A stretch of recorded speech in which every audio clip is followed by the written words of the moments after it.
pero que no es ni el momento, ni el lugar, ni muchísimo menos la voluntad de Dios que se esté utilizando la fe para semejante barbaridad. Luego aquí vemos, sí, fe, pero una fe distorsionada.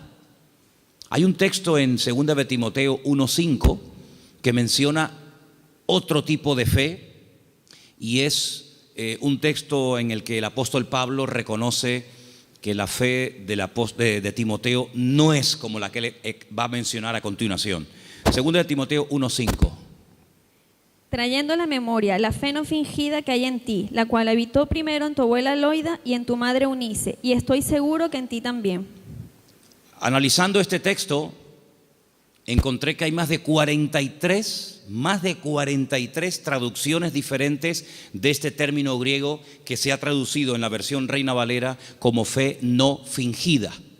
Pero hay otras Biblias que en vez de poner fe no fingida, dicen fe verdadera, sincera, fe sin mezclas, fe sin hipocresía, fe nacida del corazón, fe sin disimulo, sin engaño. Incluso hay una versión alemana que dice fe sin máscara. Es un término que se emplea en 6 ocasiones diferentes en el Nuevo Testamento, y hay un versículo en Romanos que dice que el amor tiene que ser sin fingimiento.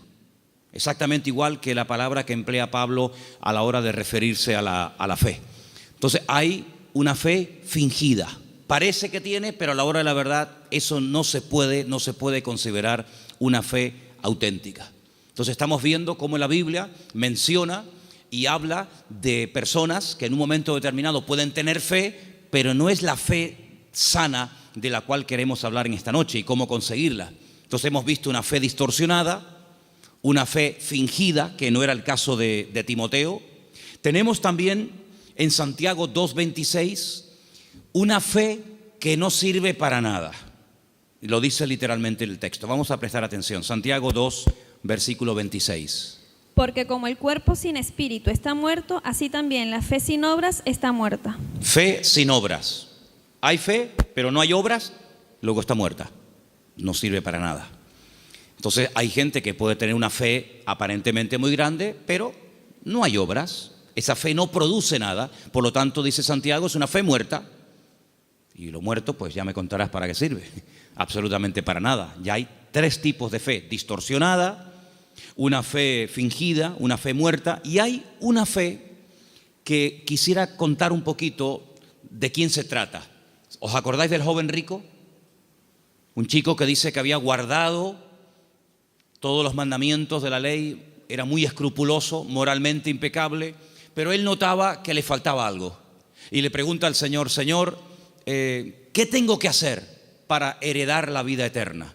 Y el Señor le propone un estilo de vida diferente, le habla de que tiene que romper con ese espíritu de materialismo que lo domina, le habla de que tiene que guardar los mandamientos, y él dice: yo todo esto lo he guardado. Luego vemos que muchos escribas y fariseos, incluido en el joven rico, eran personas de fe, pero era una fe religiosa, mecánica. Hay que orar, oramos. Hay que leer, leemos. Hay que ayunar, ayunamos. Hay que congregarse, me congrego. Pero el Señor no quiere que actuemos como si fuéramos máquinas, hermanos.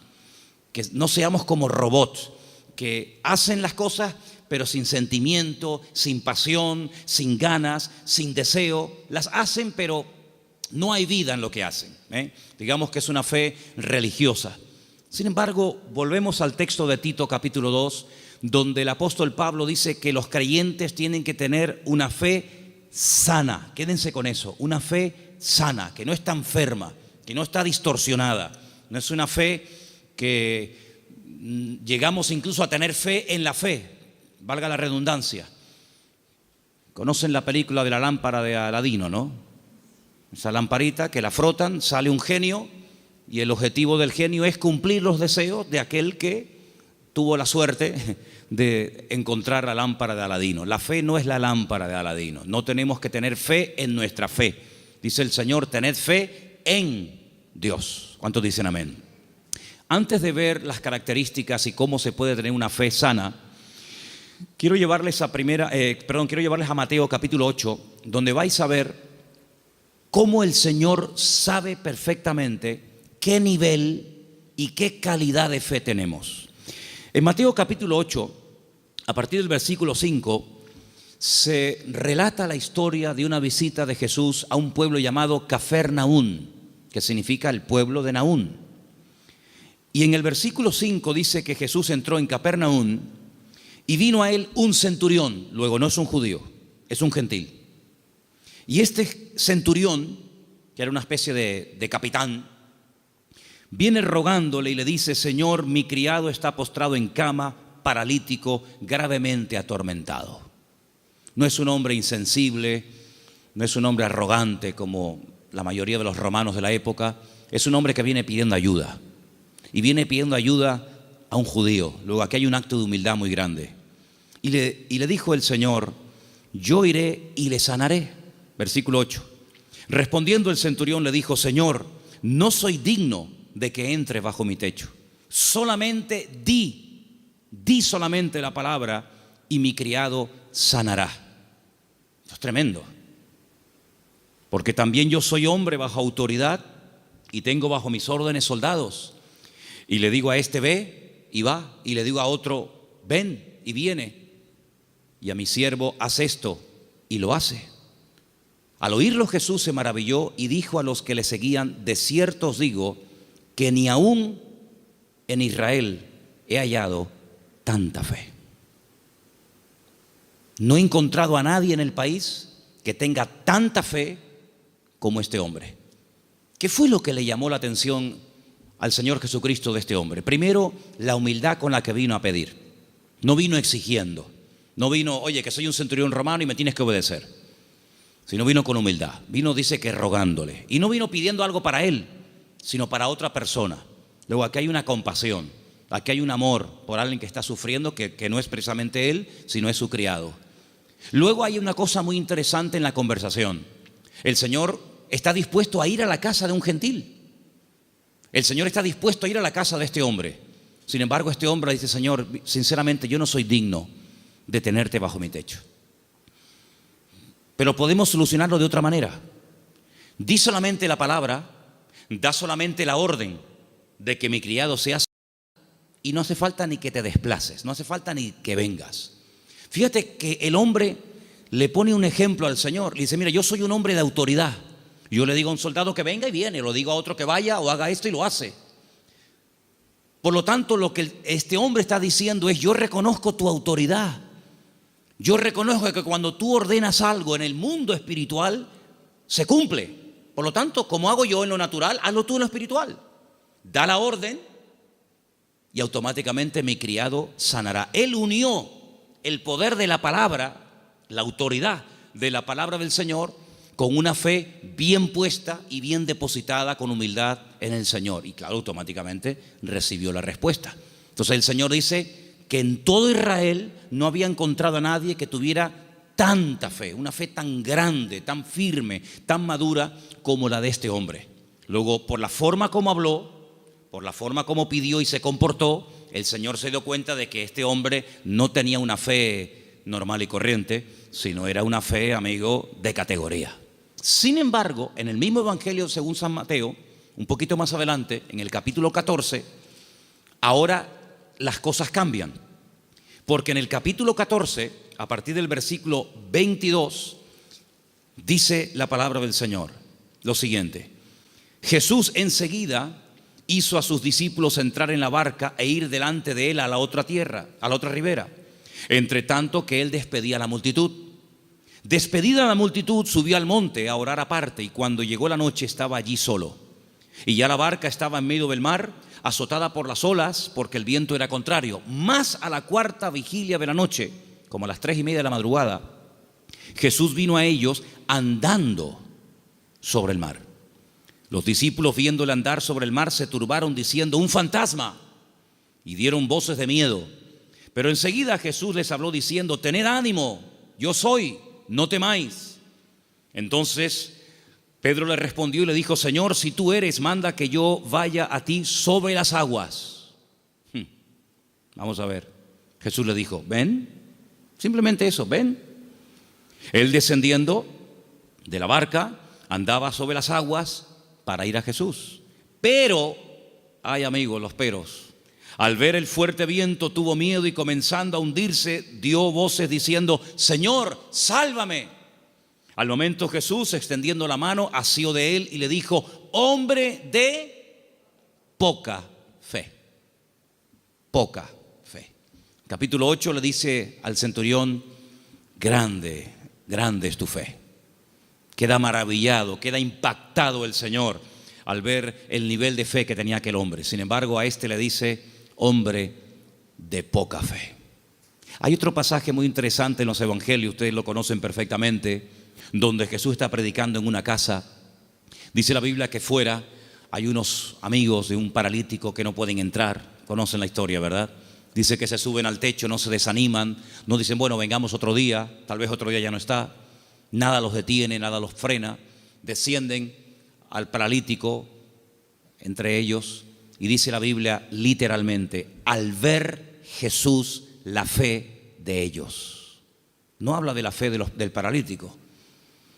Al ver Jesús la fe de ellos, le dijo al paralítico, y todos conocemos el resto de la historia. Luego, tal vez nosotros no podemos ver la fe, ni siquiera la nuestra, pero el Señor sabe perfectamente qué nivel de fe tenemos. La fe que tenemos que tener no es una fe cualquiera. No es esa fe que creemos que es una especie de, como dije antes, de lámpara de Aladino o de llave maestra que todo lo puede y todo lo abre. No, no. Tiene que ser una fe sana. Pero ¿cómo se llega a tener esa fe sana? ¿Cuáles son las características de una fe sana verdaderamente en el Señor? Vamos a ver la primera característica que tiene que tener una fe sana. Primera de Pedro, capítulo 1, del 3 al 9. ¿Lo tienes, Vanessa? Vamos a prestar atención a Primera de Pedro 1, del 3 al 9. Bendito el Dios y Padre de nuestro Señor Jesucristo, que según su grande misericordia nos hizo renacer para una esperanza viva por la resurrección de Jesucristo de los muertos, para una herencia incorruptible, incontaminada e inmarcesible, reservada en los cielos para vosotros, que sois guardados por el poder de Dios mediante la fe para alcanzar la salvación que está preparada para ser manifestada en el tiempo postrero, en lo cual vosotros os alegráis, aunque ahora, por un poco de tiempo, si es necesario, tengáis que ser afligidos en diversas pruebas, para que sometida a prueba vuestra fe, mucho más preciosa que el oro, el cual, aunque perecedero, se prueba con fuego, sea hallada en alabanza, gloria y honra, cuando sea manifestado Jesucristo, a quien amáis sin haberle visto, en quien creyendo, aunque ahora no lo veáis, os alegráis con gozo inefable y glorioso, obteniendo el fin de vuestra fe, que es la salvación de vuestras almas. Amén. ¿Os dais cuenta? La primera característica de una fe sana es que tiene que ser probada. Si no quieres tener una fe probada, jamás sabrás qué tipo de fe tú tienes. Mientras no hay problemas, no se sabe si verdaderamente tú eres una persona madura o inmadura. No se sabe. Es como cuando antiguamente te entregaban la cartilla cuando terminabas de hacer el servicio militar y te ponían comportamiento, bueno, malo, excelente, regular, lo que fuera, disposición a la hora de actuar o en fin, las distintas, digamos, no materias, sino las distintas características que se pretendía o se suponía que había en un soldado. Generalmente, a menos que fuera tiempo de guerra, el apartado del valor se dejaba en blanco, porque no hubo ocasión de mostrar el valor. La obediencia sí, la fidelidad, la puntualidad, digamos la uniformidad, pero el valor era una casilla que se dejaba en blanco. Ahora, si hay una guerra, si te tienes que jugar la vida, si tienes que salir a campo abierto, entonces se sabe si ese soldado tenía o no tenía valor. Con la fe es exactamente igual. Si no hay pruebas, pues sí, tengo fe. Pero amigo, y cuando llegaron las pruebas, ¿cómo reaccionó usted ante el primer problema que le vino después de conocer al Señor? Porque nosotros reaccionamos de una manera antes de conocer al Señor que no puede ser la misma después de conocer al Señor. ¿Cómo, por ejemplo, reaccionó Job? Job no era judío, Job era un gentil, pero tenía tan clara su confianza y su fe en el Señor que después de las pruebas aún estaba mejor que antes de las pruebas. Antes de las pruebas era un hombre rico.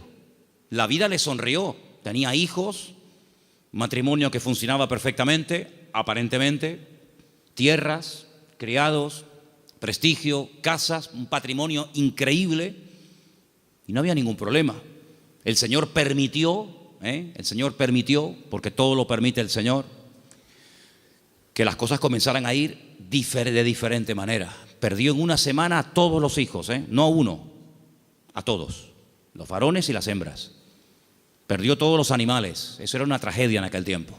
Las cosechas se le pudrieron, la mujer se le volvió en su contra, él cayó enfermo, las casas se le derrumbaron, los amigos, ni te cuento. Si uno dice, bueno, pero ¿dónde está Dios en todo esto?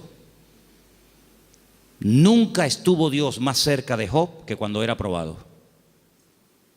Cuando más cerca Dios estuvo de Job y cuando más cerca Job estuvo del Señor fue en el tiempo de la prueba. En ningún momento se quejó. Argumentó, habló con el Señor, todo lo que tú quieras, pero en ningún momento claudicó y dijo, no merece la pena, no sirve de nada llevar una vida íntegra, llevar una vida de santidad, porque al fin y al cabo, mira, estoy pasando lo peor que los que no creen en ti, Señor. Al final, cuando termina todo aquel ciclo de pruebas tremendas, que no sabemos exactamente cuánto tiempo duró, Él dice cosas tremendas. Él dice, yo de oídas te había oído, pero ahora mis ojos te ven. Ahora es cuando yo verdaderamente he conocido qué tipo de Dios, qué naturaleza es la de mi Dios. Ahora he experimentado la fidelidad de Dios. Ahora he experimentado la sanidad del Señor. Ahora he experimentado el consuelo del Señor. Y por eso, claro, Él dice esa famosa leyenda, esa famosa frase, aunque Dios me mate, lo voy a seguir adorando, porque yo sé que mi Redentor está vivo. Entonces las pruebas no lo destruyeron, al contrario, lo fortalecieron de tal manera que al final Él tiene que orar por los demás y nadie por él, porque solamente venían a cuestionarle, a criticarle, a poner el dedo en la llaga y bueno, a decir todo tipo de barbaridades. Por lo tanto, la fe sana, la fe verdadera, tarde o temprano, ha de ser probada. Y dice la Biblia que la actitud que tenemos que tener ante las pruebas es de gozo, no es encima, ¿sí? Encima. Tener por sumo gozo cuando os halléis en diversas pruebas, sabiendo que la prueba de vuestra fe produce paciencia. Porque una fe, para que sea sana, tiene que tener un ingrediente indispensable y es paciencia. La fe sin paciencia puede convertirse en temeridad. Y tú dices, pero la fe tiene que ir acompañada de paciencia. Hombre, claro. Si no, se termina convirtiendo en desesperación. No entiendo nada. Oro, pido con fe y no recibo. ¿Pero cómo es esto? Entonces, si no va acompañada del ingrediente de la paciencia, al final terminas desesperándote porque crees que no tienes fe, que has cometido un pecado, que te han hecho algo malo, etcétera, etcétera. Y comenzamos a decir tonterías y toda tontería, toda queja, todo lamento que salga de nuestros labios lo que hace es que va deteriorando, enfermando, debilitando cada vez más la fe. Y en vez de ser una fe sana, es una fe pero enferma. Entonces vemos que la característica de una fe sana es que ha sido probada por el fuego.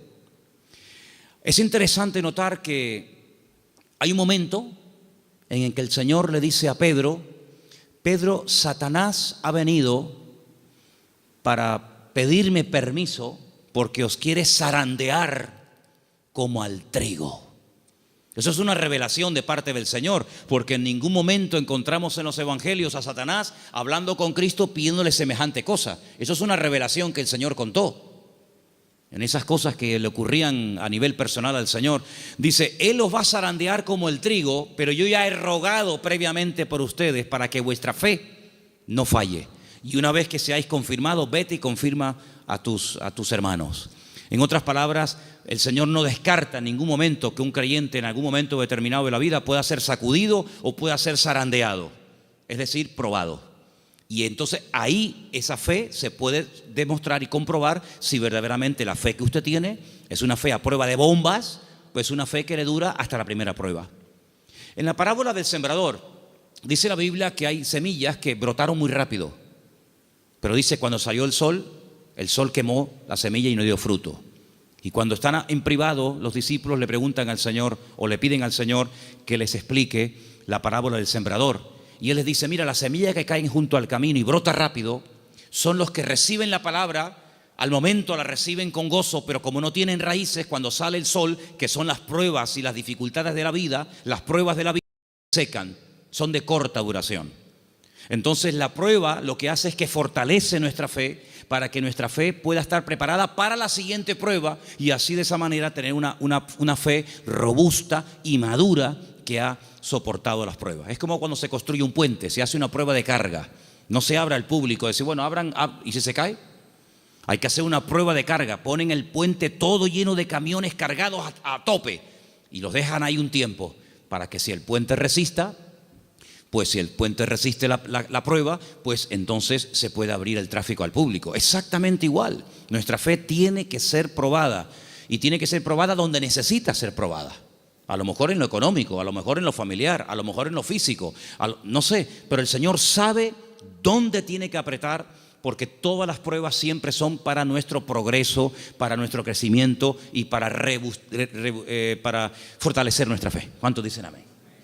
La segunda característica de una fe auténtica, de una fe sana, la encontramos en una carta que Pablo le escribe a los hermanos de Tesalónica. Primera de Tesalonicenses 1, del 2 al 10. Es una lectura un poquitín larga, pero por favor presten atención. ¿La tienes tú, Patricia? Adelante. Damos siempre gracias a Dios por todos vosotros, haciendo memoria de vosotros en nuestras oraciones, acordándonos sin cesar delante del Dios y Padre nuestro de la obra de vuestra fe, del trabajo de vuestro amor y de vuestra constancia en la esperanza en nuestro Señor Jesucristo, porque conocemos, hermanos amados de Dios, vuestra elección. Pues nuestro evangelio no llegó a vosotros en palabras solamente, sino también en poder, en el Espíritu Santo y en plena certidumbre. Como bien sabéis, cuáles fuimos entre vosotros por amor de vosotros, y vosotros vinisteis a ser imitadores de nosotros y del Señor, recibiendo la palabra en medio de gran tribulación con gozo del Espíritu Santo, de tal manera que habéis sido ejemplo a todos los de Macedonia y de Acaya, que han creído, porque partiendo de vosotros ha sido divulgada la palabra del Señor, no solo en Macedonia y Acaya, sino también en todo lugar vuestra fe en Dios se ha extendido, de modo que nosotros no tenemos necesidad de hablar nada, porque ellos mismos cuentan de nosotros la manera en que nos recibisteis y cómo os convertisteis de los ídolos a Dios, para servir al Dios vivo y verdadero, y esperar de los cielos a su Hijo, al cual resucitó de los muertos, a Jesús, quien nos libra de la ira venidera. Amén. La iglesia de Tesalónica, desde el primer momento, fue una iglesia muy perseguida, muy perseguida. No todas fueron así, pero una de las características de esa congregación es que desde el primer momento los creyentes fueron perseguidos. Hermanos perdieron la vida. Llegó un punto que la presión era tan tremenda, que comenzaron a pensar si a lo mejor ya había comenzado hasta la gran tribulación. Fíjate lo que te digo. Y por eso Pablo tiene que escribirles varias cartas y alentar y animar a los hermanos y aclararles que todavía ese tiempo no ha comenzado, y les alienta y les anima a decir, hermanos, seguir adelante. El Señor aún no ha venido. El tiempo de angustia de Jacob, la gran tribulación aún no ha comenzado. Y Pablo pone doctrina encima de la mesa para que ellos sepan que lo que está pasando no es todavía lo que está profetizado para los últimos tiempos, ¿verdad? Y una de las cosas que el apóstol Pablo reconoce de la iglesia es que la fe de la iglesia, la fe de los hermanos de la ciudad de Tesalónica, no se quedó encerrada entre cuatro paredes, sino que los creyentes no habían perdido el valor de testificar a los que no conocían al Señor. Ellos se habían convertido, como dice ahí, hemos leído, de los ídolos. Habían sido gente idólatra, politeísta, y habían dejado esa vida de desorden, de idolatría, para convertirse al Dios vivo y verdadero. Pero la conversión de ellos, la fe de ellos depositada en el Dios vivo y verdadero, no era algo que se hacía a escondidas, sino algo que ellos querían que se difundiera. De tal manera que Pablo llegaba a ciertas y determinadas poblaciones y la gente en esos lugares daban testimonio de lo que los hermanos de Tesalónica estaban pasando y cómo la fe de ellos se había extendido. Y esto es muy importante, hermanos. Esto es muy importante porque en un momento tenemos un encuentro inicial con el Señor. Nos encontramos con el Señor, entendemos el propósito de la salvación, de la venida de Cristo. Pedimos perdón por nuestros pecados, lo aceptamos como nuestro Señor y Salvador personal. Muy bien, pero ¿y ahora? Ahora se tiene que extender nuestra fe. Tenemos que divulgar nuestro testimonio, nuestra esperanza en el Señor, porque no todo el mundo tiene la misma fe. No todo el mundo ha tenido la misma experiencia que tú has tenido, y por eso es muy importante que abramos la boca para que podamos decir a la gente, oye, que hay una esperanza, que hay un remedio, como vimos el domingo, que hay un camino, una verdad y una vida.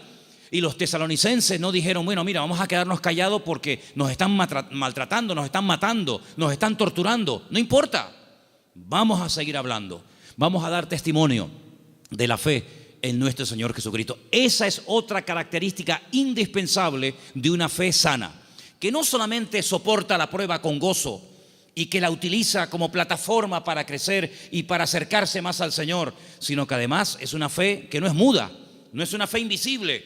Usted sabe que la tiene, pero nadie se ha enterado en la familia, nadie se ha enterado en el barrio. No, yo abro mi boca y extiendo y proclamo la fe, la obra que el Señor ha hecho en mi vida. Esa es otra característica de una fe sana. Un creyente que no testifica no es normal. No es creyente que un creyente que tiene el gozo del Señor y que ha pasado de muerte a vida, pasen los días, las semanas y se le pase la vida y no comparta su fe y su testimonio con nadie. Eso no es una fe sana, es una fe enferma. Otra característica de una fe sana, quiero leer en Santiago. Voy a leer este pasaje yo, si no les importa, en capítulo 2, a partir del versículo 14, donde Santiago habla de algo muy importante relacionado con la fe. Dice, hermanos míos, Santiago 2:14, ¿de qué aprovechará si alguno dice que tiene fe y no tiene obras? ¿Podrá la fe salvarle? Si un hermano o una hermana están desnudos y tienen necesidad del alimento de cada día, y alguno de vosotros les dice, id en paz, calentaos y saciaos, pero no les dais las cosas que son necesarias para el cuerpo, ¿de qué aprovecha? No, hermanos, déjenme que diga esto.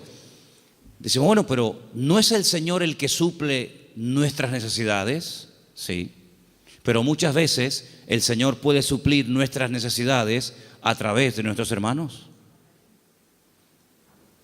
A veces cuando veo a un señor mayor o a alguna persona en un parque, en una plaza, dándole de comer a los pajaritos o a las palomas, a mí siempre me viene a la cabeza el texto que dice, hombres de poca fe, mirad las aves del cielo que ni siembran ni hilan, ¿no las alimenta vuestro Padre Celestial? Y yo digo, fíjate, este hombre sin darse cuenta, o a lo mejor sí, no sé, está siendo el instrumento que hoy el Señor está utilizando. Él cree que le sobraban unas miguitas de pan duro y las trae al parque para entretenerse, pero él no se está dando cuenta de que ese montón de pájaros el Señor los está alimentando a través del detalle de este hombre.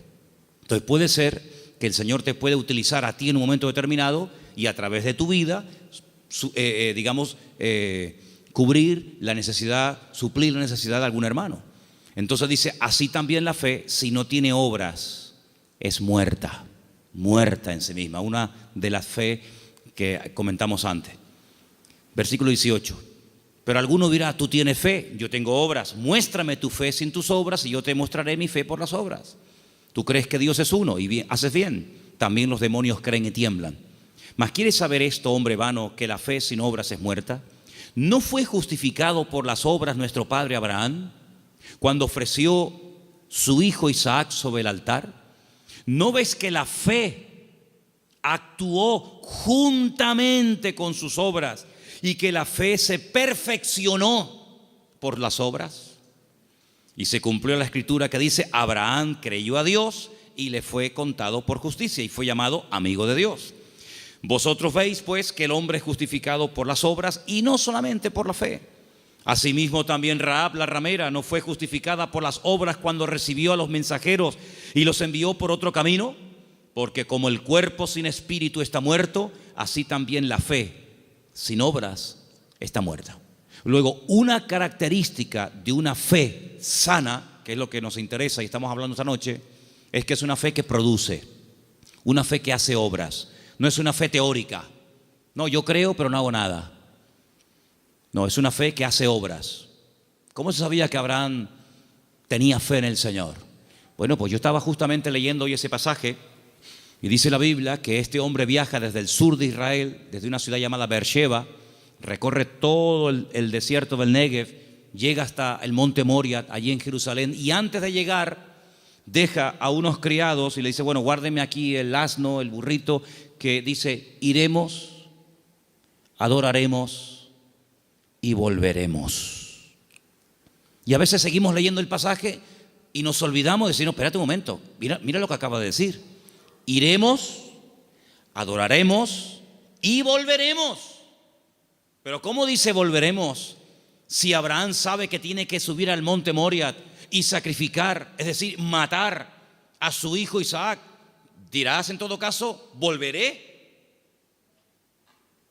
La Biblia dice que Abraham tenía tanta fe en el Señor que creía que si mataba a su hijo Isaac, el Señor se lo podía resucitar y volverlo a tener con él. Y en cierto sentido, eso fue lo que pasó. No lo mató, sabemos el resto de la historia, pero él en su corazón lo había sacrificado antes de subir al monte Moria. ¿Se da cuenta? Pero la fe de Abraham no quedaba simplemente en un acto de obediencia, sino que iba mucho más allá. Bueno, yo lo mato, yo lo sacrifico porque al fin y al cabo es lo que Dios, mi Señor, me ha pedido, pero creo que Él me lo puede dar de entre los muertos. Y es que nunca nadie había resucitado, hermanos. Él no puede decir, no, es que ya resucitó fulanito de tal. No había resucitado nadie. ¿Cómo sabía Abraham que el Señor podía resucitar muertos? Porque Abraham conocía a Dios. Y la fe auténtica, la fe sana, no es una fe ciega, no es una fe irracional, es una fe basada en hechos, en realidades. ¿Y qué mejor realidad que conocer a Dios y conocer su palabra?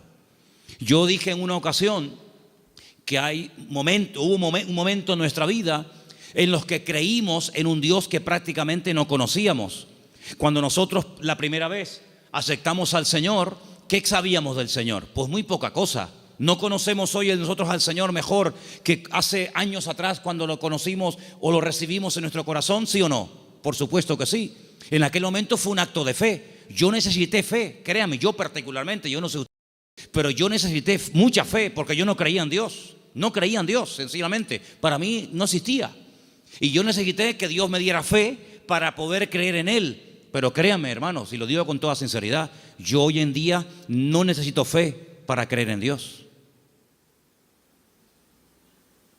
Yo es que sé que Dios existe. La fe se necesita para creer en lo que usted tal vez no ve o no ha recibido y tiene fe de poder recibirlo. Pero yo no necesito fe para creer en mi Padre. Yo no necesito hoy por hoy fe para creer si este libro es o no es la palabra de Dios. Es que yo sé que es la palabra de Dios. Por lo tanto, la fe tiene que ir en aumento, tiene que ir creciendo, tiene que ir madurando.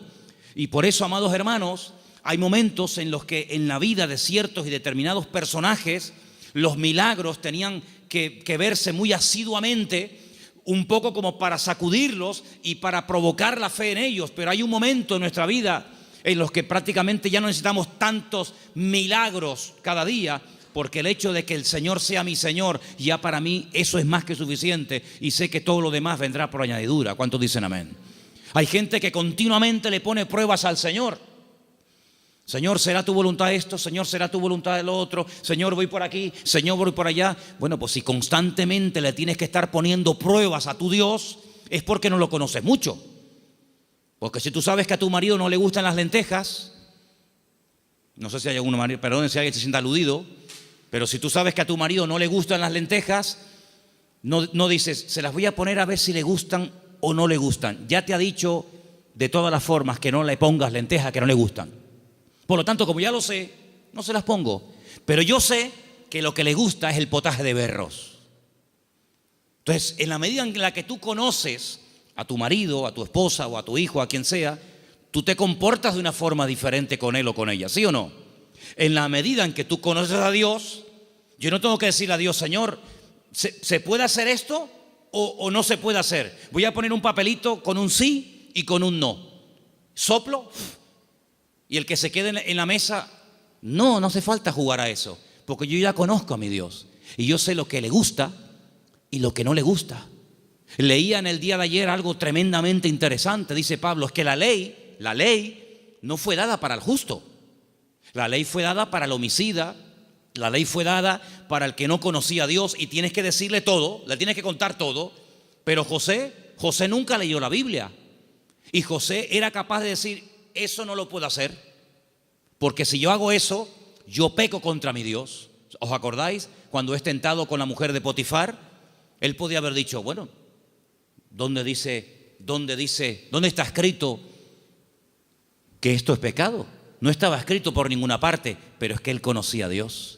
Y cuando una persona conoce a Dios, aunque no tenga mucho conocimiento de la Biblia, conoce más del Dios de la Biblia que de la Biblia del Señor y sabe perfectamente discernir, dice, esto no es de Dios, esto no es del Señor, porque el que conoce al Señor, dice la Biblia, hay un texto muy bonito que dice, el pueblo que conoce a su Dios se esforzará.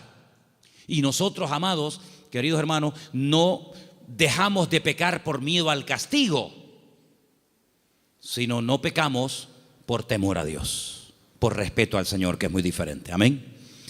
Otra característica de una fe madura, tal vez le puede sorprender esta frase, es que no tiene miedo a las aventuras. En Génesis capítulo 12, quiero que vean este pasaje conmigo. Génesis capítulo 12, versículo 1. Hay una palabra aquí muy bonita que la hemos leído en muchas ocasiones. Dicen que el padre de Abraham era, ¿cómo se llamaba el padre de Abraham? Hola.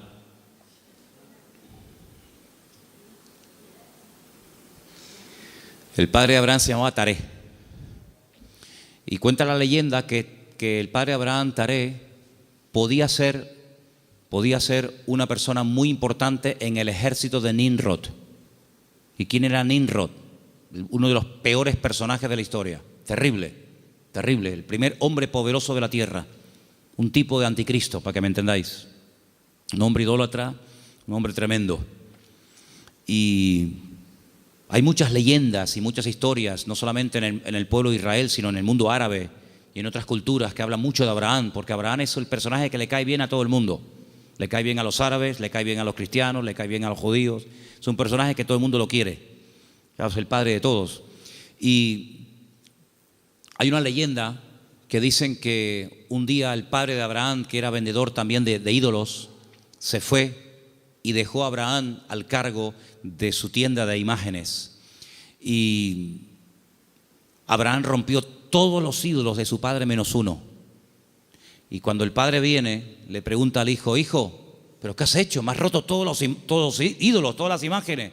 Y le dice, no, lo que pasa es que vino una señora con un plato de comida para ofrecer una ofrenda a los ídolos y como este ídolo, que es el más poderoso que tú tienes, no quería compartir la comida con los demás, los destruyó a todos y se comió la comida a él.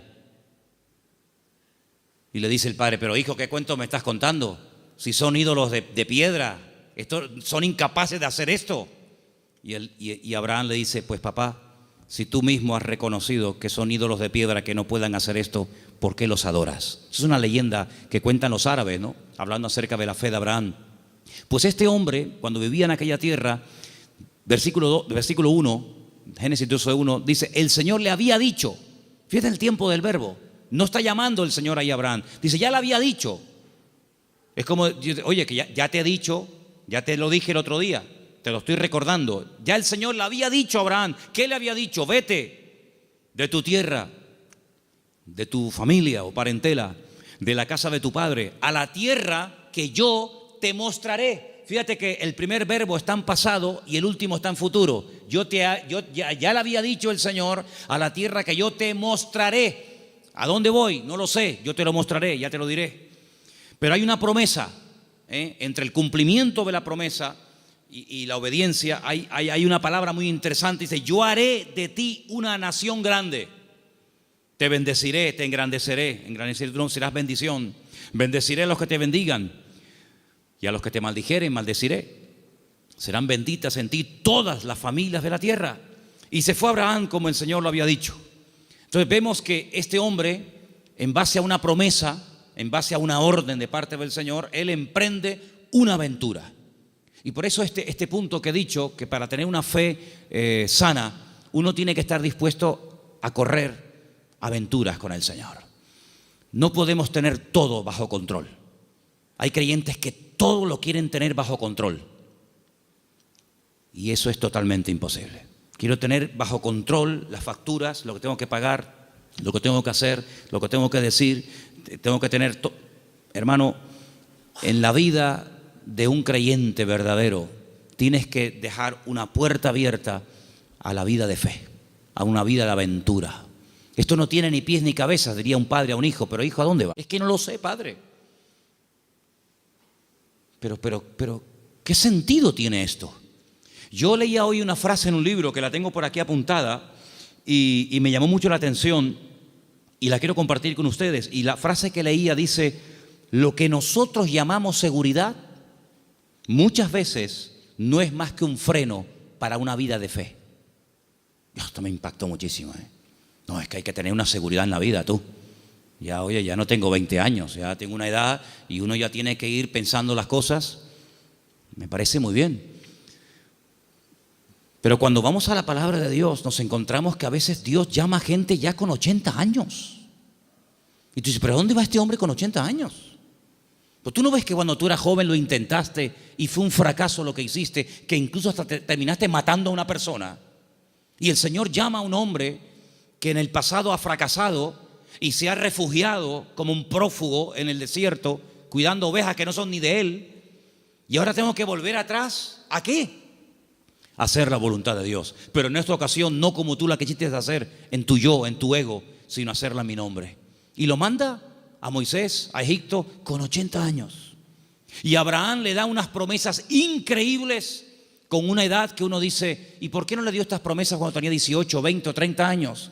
¿Por qué esperó tanto el Señor en sorprender y en usar a este hombre?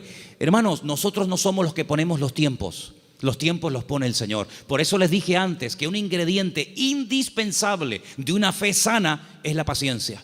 Una fe que no va acompañada de paciencia te puede crear problemas a ti personalmente. Porque cuando tú pides y cuando tú oras y no recibes, la Biblia dice que si pedimos y no recibimos, se puede convertir en un tormento al alma, en un tormento al corazón. Y por eso el que tú pidas no significa que inmediatamente tus órdenes se tienen que cumplir. Vuelvo a repetir el ejemplo de antes. La fe no es la lámpara de Aladino. Encomendamos al Señor nuestra vida, nuestras situaciones, confía en Él y Él hará, decía el Salmo 37, ¿os acordáis? Entonces, una fe sana tiene que ser probada, tiene que extenderse, no puede quedar ahí reducida, anclada, encerrada herméticamente en tu vida. Es una fe que produce obras. Es una fe que es que por lo que haces se nota que tiene fe.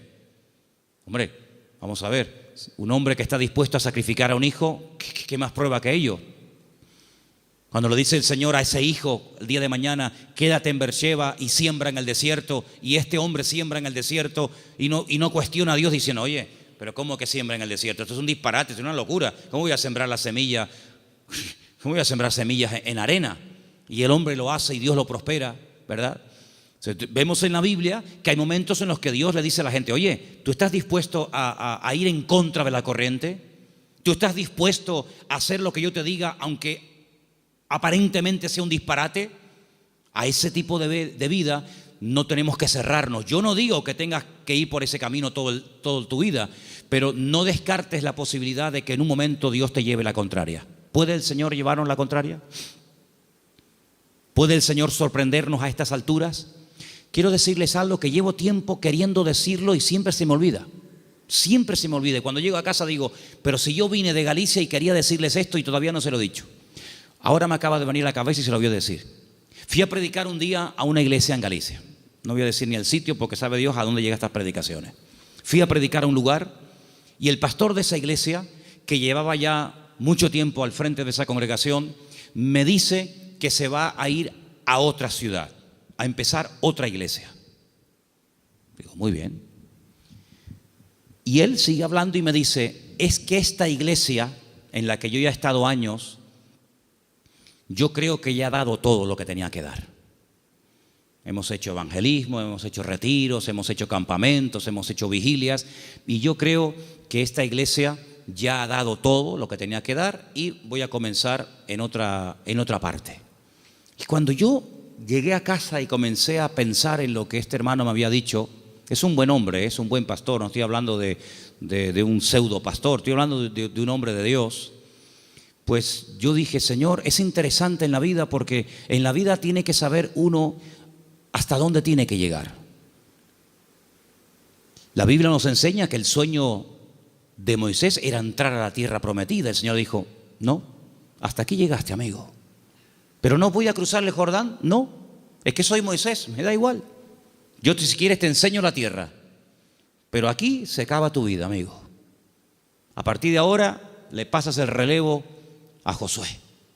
Y vemos que Moisés no entró en la tierra prometida. Y tan grave fue lo que hizo, aparentemente delante del Señor fue gravísimo, para no dejarlo entrar, tú imagínate, ¿verdad? Vemos por ejemplo a David. ¿Cuál era el sueño de David? El sueño de David era levantar un templo a Dios. Ese era el sueño de David. ¿Se lo había pedido el Señor? No. De hecho el Señor le dice a través del profeta Natán, le dice, ¿dónde me vais a meter a mí? Si el cielo es mi trono y la tierra es el estrado de mis pies, ¿qué casa me vais a construir a mí? Pero si quieres hacerla. Sin embargo, vemos que el Señor no le permitió. El que verdaderamente tenía ganas de levantar el templo no lo pudo levantar. Su hijo fue el que lo levantó. Entonces él entendió que su vida no era, o el sueño de su vida no se iba a cumplir, sino que era su hijo el que iba a levantar el templo. Luego uno tiene que saber hasta dónde puede llegar. Porque hermanos, seamos sinceros, si analizamos por ejemplo la vida de José, un hombre de fe, un hombre obediente, vemos que sí, él había recibido una revelación cuando era jovencito de lo que sería su vida. Pero si aquellos sueños que él tuvo de pequeño no le ayudaba en cierto sentido el faraón a poder cumplirlos, pues se pudriría en la cárcel. Luego otra persona tuvo que soñar para que sus sueños personales, la revelación de parte del Señor a él, se pudiera hacer realidad. Por lo tanto es muy importante como congregación, como familia, como matrimonio, como hijo, como pastor, como creyente, saber hasta dónde tengo que llegar con el Señor. De hecho, para mí hay dos preposiciones que aparecen en la Biblia que tenemos que tenerlas presentes siempre en nuestra vida de fe. Desde, hasta. Son dos preposiciones importantísimas en la vida de un creyente que quiere tener una fe sana. Desde, hasta. ¿A qué me refiero? Josué capítulo 1 dice, la tierra te la he entregado. Nadie te podrá hacer frente en todos los días de tu vida. Desde, hasta, esa es la tierra en la que te puedes mover. No te salgas de ese marco, no te salgas de ese terreno, porque no te la daré. De hecho, ha habido momentos en la historia en los que Israel ha conquistado terreno que tiempo más tarde ha tenido que devolver, porque no entraba dentro del desde hasta, ¿verdad? Cuando en una de las guerras conquistó la famosa península del Sinaí, la península del Sinaí no entraba dentro de las promesas del Señor y la tuvo que devolver, ¿verdad? Y sabemos que la península del Sinaí no pertenece a Israel. Por lo tanto, como creyentes tenemos que saber cuáles son nuestras limitaciones, qué tipo de fe tenemos y con ese tipo de fe trabajar y movernos en el Señor. Porque dice la Biblia que no a todos se nos ha dado la misma fe, ni los mismos dones, ni el mismo conocimiento, ni los mismos talentos. Por lo tanto, cada uno tiene que, dice, examinarse a sí mismo y decir, bueno, a mí el Señor no me ha llamado a predicar, pero así a mí el Señor sí me ha llamado a servir o a colaborar. Tal vez el Señor a mí no me ha llamado al ministerio musical, pero me ha llamado o me ha capacitado o me estoy preparando para el ministerio de enseñanza o para el ministerio, digamos, para otras culturas. Cada uno de nosotros tiene que examinar su fe y ver a sí mismo qué estás haciendo con el nivel de fe que tú tienes. Hay una característica que yo quisiera que leamos algunos versículos. No sé si lo tienen ustedes ahí, Patricia. Hebreos 11, ¿sí? Del 8 al 10. Porque antes dije algo que quiero que te lleves esta tarde grabado en tu corazón. Incluye la paciencia en tus oraciones. Incluye la paciencia en tu fe. Si no incluyes la fe, la paciencia en la fe que tienes, lo puedes pasar mal, porque va a haber un momento en el que te vas a pelear con Dios, te puedes desanimar, porque dices, Señor, estoy orando con fe, estoy orando conforme a tu voluntad y no veo resultados, pero es que la fe tiene que ir acompañada de la paciencia. Vamos a leer 2 textos y con ellos terminamos. Hebreos 11, del 8 al 10, por favor. Por la fe, Abraham, siendo llamado, obedeció para salir al lugar que había de recibir como herencia, y salió sin saber a dónde iba. Por la fe, habitó como extranjero en la tierra prometida, como en tierra ajena, morando en tiendas con Isaac y Jacob, coherederos de la misma promesa, porque esperaba la ciudad que tiene fundamentos, cuyo arquitecto y constructor es Dios. Esperaba en esa búsqueda, esperaba la ciudad cuyo arquitecto y fundador es Dios. Ahí el verbo está en un imperfecto progresivo. Es decir, espero, pero no de brazos cruzados, a ver qué pasa. No, espero y me muevo en esa espera. ¿Me explico? Me muevo en fe. Aún no he recibido lo prometido. ¿Estará aquí la ciudad cuyo arquitecto y fundador es Dios? ¿Está aquí? ¿No? Vámonos para allá. Y se iba a otro lugar, acampaba. Yo lo que busco es la ciudad que ha construido mi Dios. Una ciudad firme, estable. Vivo en tiendas de campaña, pero no importa, yo estoy buscando una ciudad que tiene fundamentos. Pasaba un tiempo, aquí no es. Bueno, dice la Biblia, y esto es un misterio tremendo, que dice que la llegó a ver. La llegó a ver y la saludó, como diciendo, algún día yo estaré allí. Yo les dije una vez que a mí me llamó muchísimo la atención, porque esto es algo que dice el Nuevo Testamento. Esto no lo dice el Antiguo Testamento. La Biblia no dice en el Antiguo Testamento en ninguna parte que Abraham buscaba la ciudad cuyo arquitecto y fundador es Dios. Eso no lo dice en ninguna parte. Eso lo dice el Nuevo Testamento en la carta a los Hebreos. Luego hay una transmisión oral, cosas que se contaban de padres a hijos, de generación en generación, que no están escritas en la Biblia, pero que llegaron hasta los tiempos del Señor Jesucristo, y el que escribió la carta a los Hebreos, que puede ser Pablo, Apolo, Lucas o quien fuera, él, inspirado por el Espíritu Santo, dice en la carta, si fuera mentira, Dios no le hubiera permitido que lo escribiera, que Abraham lo que en el fondo buscaba no era agua en el desierto, lo que él buscaba era una ciudad cuyo arquitecto y fundador es Dios. Y tú dices, ¿qué ciudad es esa? ¿Qué ciudad es? Una ciudad que ha hecho Dios. Bueno, yo solamente conozco una. ¿Cuál es? Pues la Nueva Jerusalén, ¿sí o no? No hay otra. Bueno, pues cuando hemos ido muchas veces a Israel, en el famoso Museo del Templo, pues resulta que al principio ustedes saben que hay unas habitaciones que te van explicando la historia de la Biblia con unos cuadros gigantes, unos cuadros enormes. No dejan sacar fotografías, no dejan hacer películas, pero bueno, yo lo tengo aquí grabado en mi cabeza. Y hay un cuadro enorme que yo me quedé mirando, digo, esto es increíble, ¿eh? Se ve, son allá, claro, ya Isaac no era un niñito de 4, Isaac tenía entre 35 y 40 años cuando va al monte Moria con su padre. Algunas veces la gente se imagina que ven mi niño, ven bonito, ven, ponte aquí.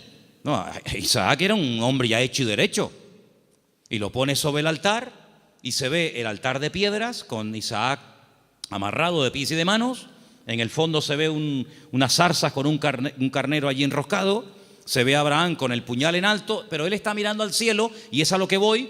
Y se ve en el cielo el templo de Jerusalén, todo como si fuera de oro. Se ve el templo y Abraham mirando el templo de Jerusalén. Por eso los judíos dicen que lo que Abraham vio en el monte Moriah fue el futuro templo de Jerusalén, y ese es el monte donde se construyó el templo de Jerusalén.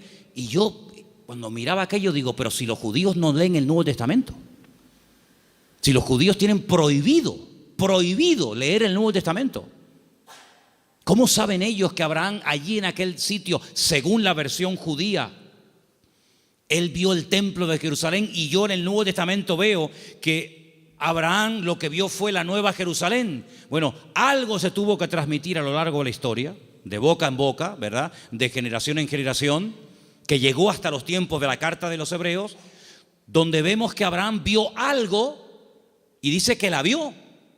Entonces, amados hermanos, El nivel de fe de Abraham era algo tan espectacular que ¿cómo va a tener el temor de sacrificar a un hijo cuando sabe que Dios se lo puede resucitar? ¿Cómo va a tener el temor de dejar la herencia de su padre y quedar totalmente desheredado a la hora de salir del hogar cuando él sabe perfectamente lo que Dios le está prometiendo?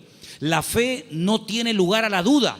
La fe es certeza, la fe es convicción. Ahora, si yo tengo un buen trabajo, pongamos un ejemplo sencillo de entender. Si yo tengo un buen trabajo, gano bien, estoy contratado fijo, tengo mis pagas, ya tengo una antigüedad, etcétera, etcétera, me va bien, me encuentro a gusto, y de repente me ofrecen otro trabajo, una de dos. O el que me ofrecen tiene que ser 1000 veces mejor que el que tengo,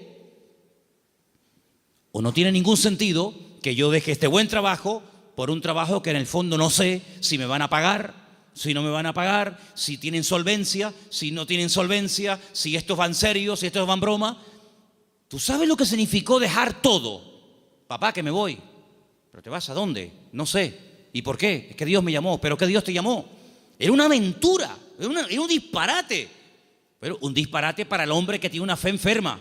Un disparate para el hombre que se pone encima de una mesa y empieza a sacar cálculos y saca la calculadora y dice: esto es un disparate, esto no va a funcionar bien, esto no tiene ni pies ni cabeza.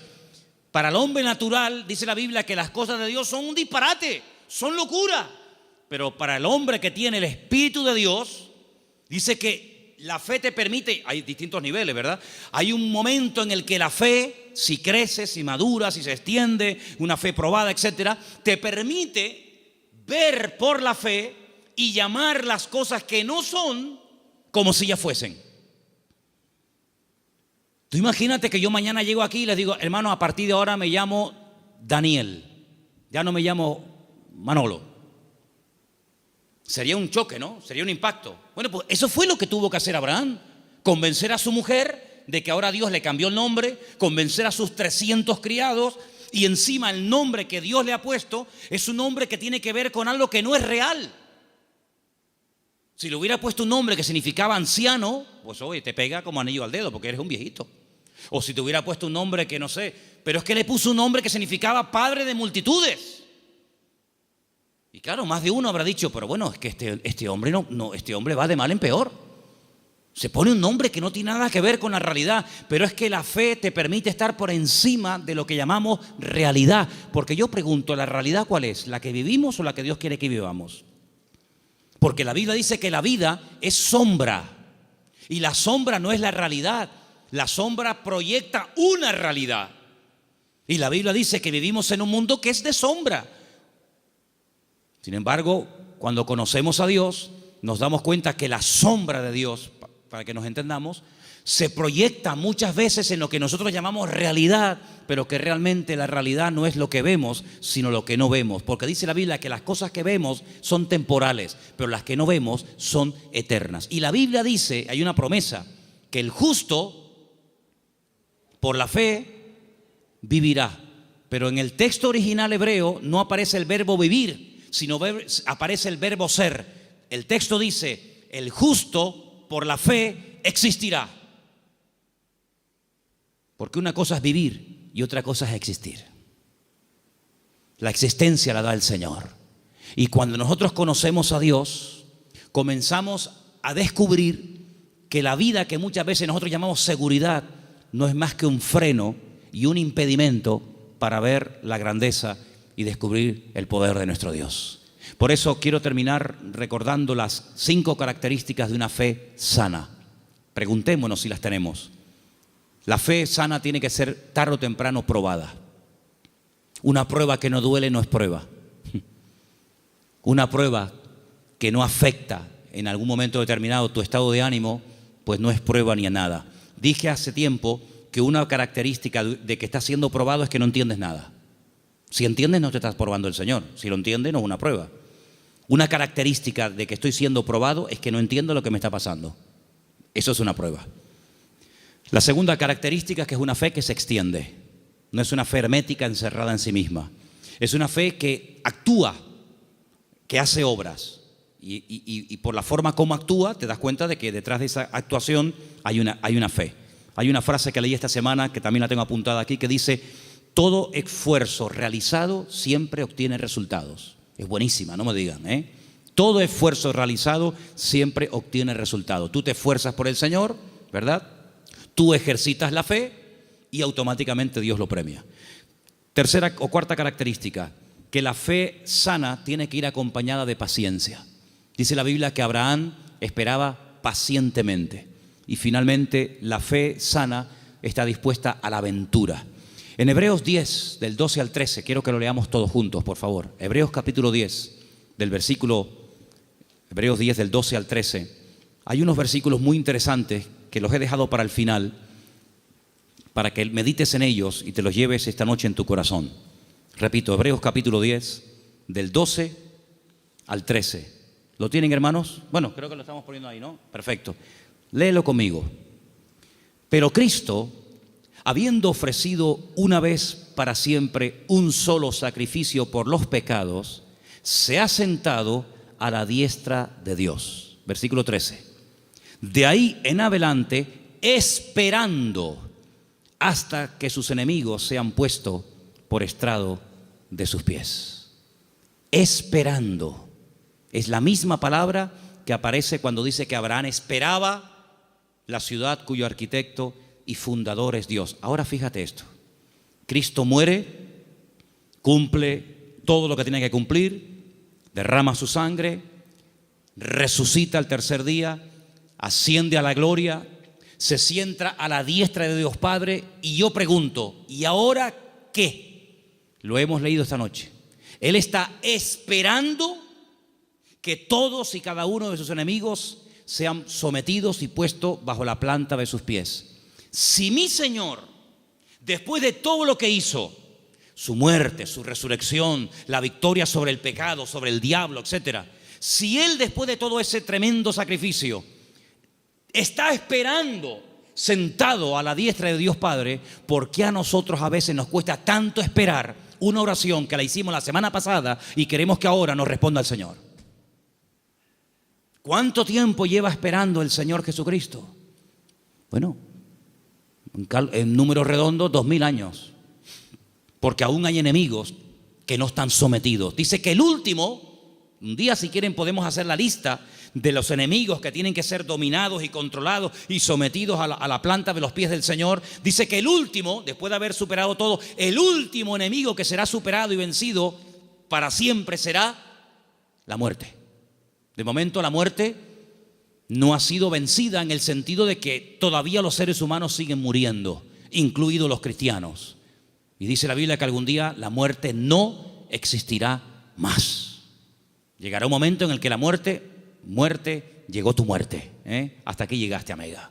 Por lo tanto, si el Señor está esperando, imitemos al Señor. Él ora, Él intercede. Hay oraciones que el Señor Jesucristo le hizo al Padre cuando subió a la diestra, y una de ellas fue: Padre, envíales el Consolador. No dijo Él: yo rogaré al Padre para que os envíe otro Consolador, para que esté con vosotros para siempre. ¿Lo habéis leído, sí o no? Esa oración fue contestada en pocos días. Asciende, el Señor Jesucristo le pide al Padre que envíe el Espíritu Santo a los que quedaron en la tierra. Lo envía. Pero hay otras muchas cosas que aún todavía el Señor está esperando que se solucionen, que se venzan, y después vendrá el Señor. Por lo tanto, vemos que la fe tiene que aprender a esperar. No solamente tiene que tener la confianza y la perseverancia, sino que una fe sana es una fe que sabe esperar. Pero no es una espera en vano, no es una espera inútil. Es una espera que merece la pena, porque merece la pena esperar en el Señor. ¿Cuántos dicen amén? Cierra tus ojos en esta noche y pidámosle al Señor: si mi fe está distorsionada, si mi fe está muerta, si mi fe no produce, si mi fe está estancada, Señor, sáname la fe. Que mi fe no sea una fe enferma, sino una fe viva, una fe robusta, madura. En otras palabras, una fe sana, aleluya. Que sea una bendición para mi vida y para los que me rodean. Una fe contagiosa, una fe que trae ánimo, una fe que trae fortaleza al espíritu,